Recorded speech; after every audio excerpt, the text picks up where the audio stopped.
घनीभूत अमनस्कता को स्वीकार करो। घनीभूत, अब कोई हर्ष की कोई गुंजाइश नहीं बची। उदास, ये बहुत आवश्यक, किसी भी मार्ग का।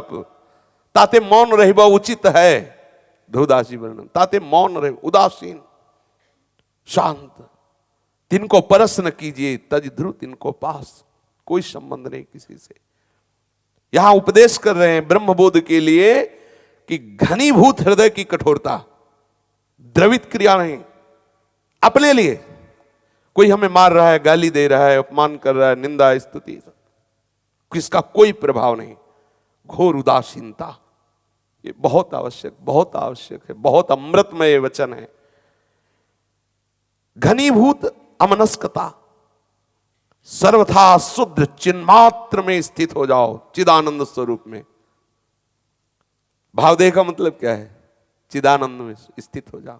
सहचरी भाव, गोपी भाव आदि, जो बाबा आत्म भाव में स्थित। ये प्रबल लालसा। देखो, किसी भी मार्ग के पथिक हो, सर्वोपरि भजन, सर्वोपरि भगवत चिंतन।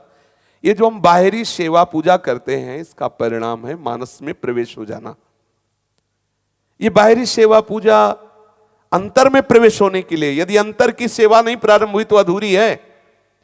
प्रियालाल को आपके हलवा पूड़ी नहीं चाहिए, उनके उपासकों को नहीं चाहिए, तो उनको कहां से चाहिए? अरे बाबा, वो चिदानंद स्वरूप हैं, वो प्राकृतिक भोग भोगेंगे क्या?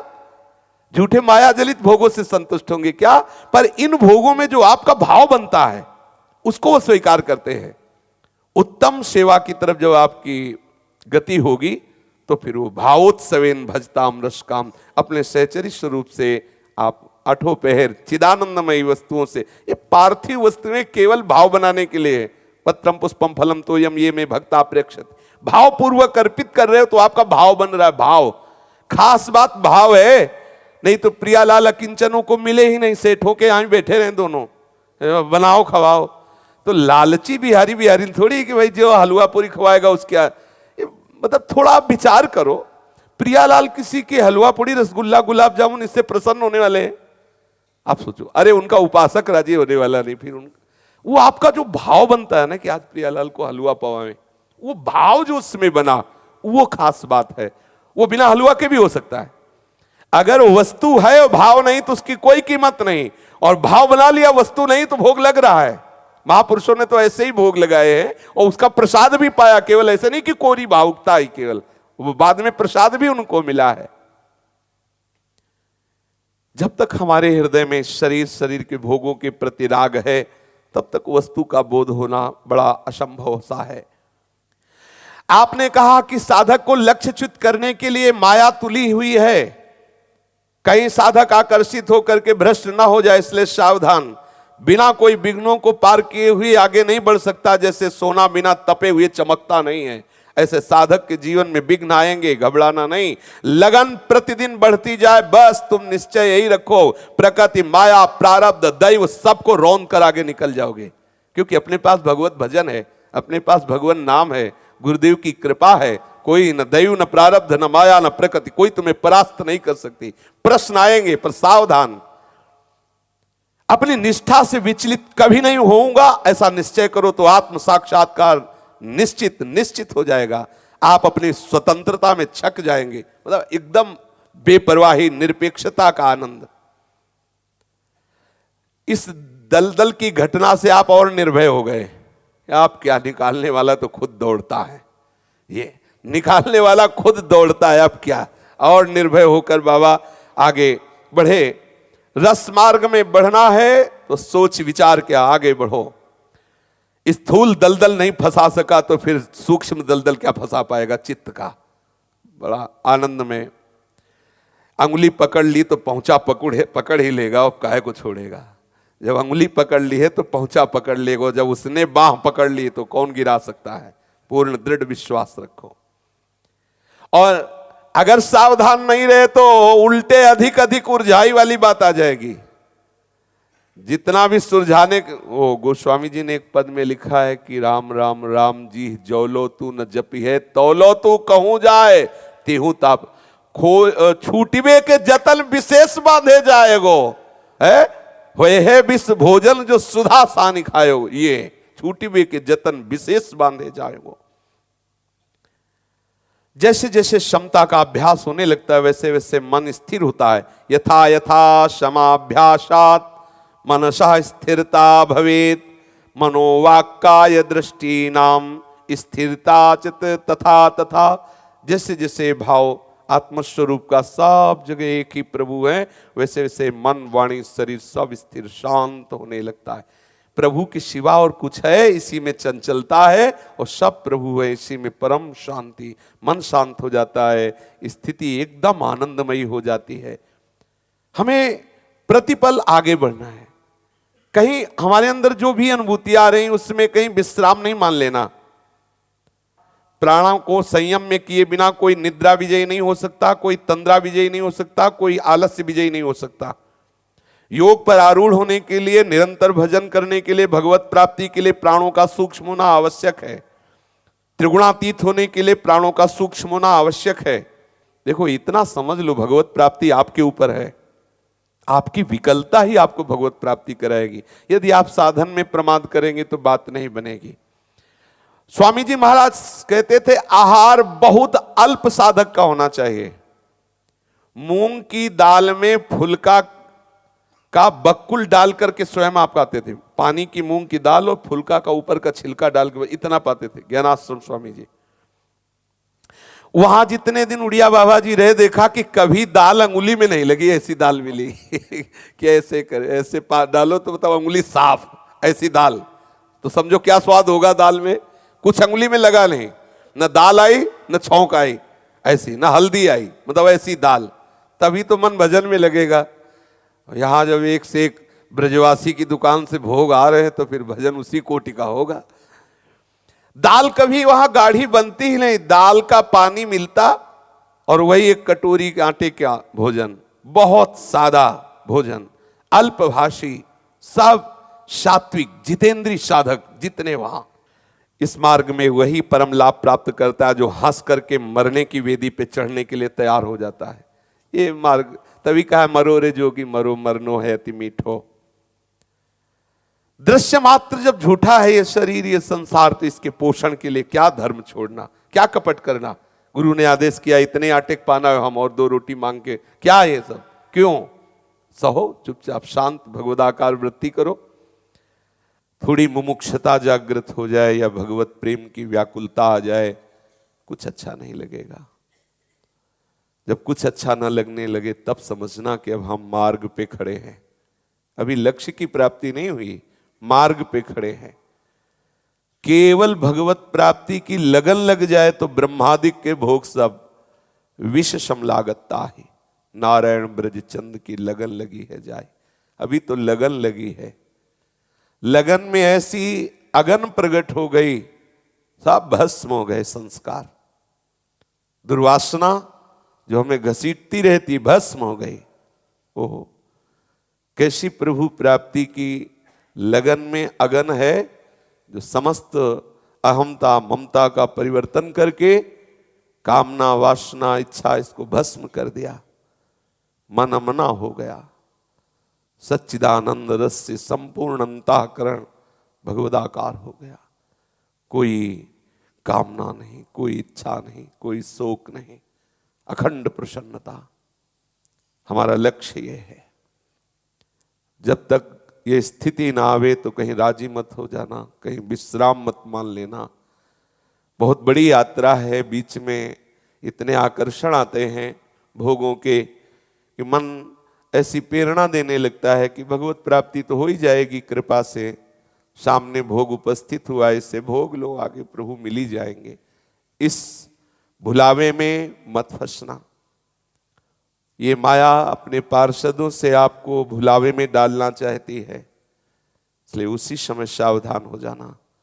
यदि भोक्ता बन बैठे, कर्ता बन बैठे, तो जहां हम पहुंचना चाहते वहां नहीं पहुंच पाएंगे। सावधानी ही साधना है, अंतर्मुखता ही लक्ष्य पे बने रहना है। अंतर्मुखता हटी, बहिर्मुखता आई, भ्रष्ट हो गए, क्योंकि बाहर का आकर्षण ऐसा है। अगर अंतर्मुक्ता में सावधान होकर स्मृति में आप डूबे हुए हैं तो चित्ताकाश निर्मल हो जाएगा। भूताकाश से अंतर्मुक्ता में आए, अंतर में चित्ताकाश में जो जगत के चित्त बसे हुए हैं, ये सब चित्र नष्ट हो जाएंगे भगवत स्मृति के प्रभाव से। चित्र शून्य चिंतन, संसार के चित्र से शून्य चित्त, एकमात्र भगवत चरणारविंद के चिंतन में तन्मय। अंतर में झांक के देखो चित्त में क्या चल रहा है, कहाँ शक्ति है, कहाँ ममता है, कौन कौन प्रिय लग रहा है, क्यों लग रहा है। सावधानी पूर्वक अंतर निरीक्षण करो, अंतर की दुर्वासनाओं का त्याग करके एकमात्र भगवत प्रेम में डूबने के लिए विकल हो जाओ। पूज्य संत श्री भाई जी हनुमान प्रसाद पोद्दार जी महाराज, यदि आपकी अंतर्मुखता में भगवत स्मृति चल रही है तो किसी बाहरी सहयोग की जरूरत नहीं पड़ेगी। बहुत सुंदर अनुभवजन्य ये वचन है। जो नित्य भगवत स्मृति में मधुर मधुर प्रिया प्रीतम की स्मृति में अपने चित्त को लगाए हुए है तो रहता सदा आनंदरत, आनंद में खुद ही बना। ध्यान दीजिए, जो भगवत स्मृति परायण है बड़ी महिमा है। यस्य स्मरण मात्रेण जन्म संसार बंधनात् विमुच्यते नमस्तस्मै विष्णवे प्रभु विष्णवे। हरि स्मृति सर्व विपद विमोक्षणम। आहा, मधुर मधुर स्मृति, कितनी रसमयी बात है, विश्राम की बात है, पूर्णता की बात है। संपूर्ण गीता श्रवण का फल है स्मृति। मोह का नाश हुआ, भगवत स्मृति जागृत हुई, स्वरूप स्मृति जागृत हो गई। नष्टो मोहा स्मृतिर्लब्धा तत्प्रसादान मयाच्युता। स्मृति देखो, स्मृति है या विस्मृति के गर्त में आप देखो, सावधान रहो। एक क्षण के लिए भी भगवत विस्मृति ना होने पावे, आप खुद आनंद में डूब जाएंगे। दैहिक दैविक भौतिक कोई भी ताप, कोई भी सांसारिक दुख ज्वाला आपका स्पर्श नहीं कर सकती, क्योंकि आपके हृदय में भगवत स्मृति चल रही। शांत शीतलता, कोई भी संताप आपकी शीतलता को भंग नहीं कर सकता। प्रसन्नात्मा न सोचती न कांक्षति। सदैव भगवत स्मृति चल रही, कोई भी विषमता आपका स्पर्श नहीं कर सकती। जिसके हृदय में सदैव भगवत स्मृति अखंड चलती रहती है, उसकी अशांति की कहीं कोई भी वृत्ति नहीं बचती। जिसके हृदय में अखंड भगवत स्मृति है, संसार के तापों से झुलसा हुआ प्राणी जो उसके समीप आता है, कोई भी हो, बिना प्रयास के उसका हृदय शीतल होने लगता है। उनके संग के प्रभाव से शरीर संसार के राग का नाश होने लगता है। विशुद्ध विवेक, उत्तम वैराग्य और स्वरूप बोध ये महापुरुषों के सानिध्य से बिना प्रयास के स्वाभाविक होने लगते हैं। अमोघश्च, जिनके हृदय में अखंड भगवत स्मृति चल रही, उनका दर्शन, संभाषण, सानिध्य निश्चित भगवत प्राप्ति करा देता। अमोघश्च, देवर्षि नारद जी कह रहे हैं। भगवत कृपा से ऐसे भगवत प्रेमी महात्माओं का सानिध्य हृदय में परम शीतलता, भगवत प्रीति प्रकाशित कर देता है। इसीलिए तात स्वर्ग अपवर्ग सुख धरी, तुलाय कंग तूलन ताय सकल मिली, जो सुख लव सत्संग। जिसके हृदय में भगवत स्मृति चलती है, मम भक्ति युक्तो भुवनम पुनातो, वो स्वयं पवित्र हो जाता है, वो लोगों को पवित्र कर देता है। तीर्थी कुर्वन्ति तीर्थानि, जहां बैठ जाए वहीं तीर्थत्व प्रकाशित हो जाए, ऐसी महिमा। सदैव भगवत स्मृति परायण रहो। भगवत स्मृति छूटे तो इससे बड़ी कोई हानि नहीं, इससे बड़ी कोई विपत्ति नहीं, इससे बड़ी कोई मूढ़ता नहीं। अपने प्रीतम का विस्मरण सबसे बड़ी हानि। ये हृदय में बैठा लो, मधुर मधुर श्री आराध्य देव का स्मरण करता रहता है, चाहे वो नाम स्मरण, मंत्र स्मरण, रूप स्मरण, लीला स्मरण, धाम स्मरण, वो अमृतमय है। वो प्रेमामृत रस उसके हृदय में बहने लगता है। जो लीलामृत, नामामृत, रूपामृत, चरणामृत में डूबा रहता है, उसे दुख, मृत्यु, विषाद, विषमता ये विष स्पर्श नहीं कर सकता। भगवद स्मृति रूपी अमृत में डूबने वाले उपासक के चित्त में कोई भी भय, चिंता, शोक ये स्पर्श भी नहीं कर सकते। यदि भय है, चिंता है, शोक है, तो अभी स्मृति बाधित हो रही, देख लो। आपकी अखंड स्मृति नहीं जागृत हो रही, आपकी शरणागति में कमजोरी है।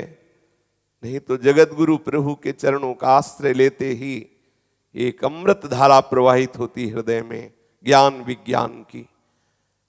जैसे अंधेरे में रस्सी को भ्रम से सांप मानकर हम भयभीत हो गए, लेकिन जब प्रकाश हुआ तो देखा कि अरे जिससे मैं भयभीत हो रहा था वो तो भय का विषय ही नहीं है, ये तो रस्सी है। ऐसे ही हम जो दुख, संताप, विषमता, मृत्यु आदि भय से भयभीत हो रहे थे, वो तो भय का विषय ही नहीं है। विवेक जागृत होने पर, ज्ञान जागृत होने पर ऐसा अनुभव होता है। एक क्षण भी कभी हम अपने प्रीतम के स्मरण से विलग ना हो। पूज्य श्री भाई जी महाराज कह रहे हैं तो आप खुद देखेंगे, आप निरंतर आनंद में डूबे हुए, किसी को समझाने की जरूरत नहीं पड़ेगी, किसी के सहारे की जरूरत नहीं पड़ेगी। आप स्वयं से इतने बलवान होंगे, आप स्वयं में इतने विवेकवान होंगे, किसी के उपदेश की आवश्यकता आपको नहीं होगी, क्योंकि कोई और है ही नहीं, आप ही आप हैं। भक्ति में देखो तो आप ही आप हैं, और ज्ञान में देखो तो आप ही आप हैं। आप ही आप, स्वरूप में आप ही आप, और भक्ति में देखो आप ही आप।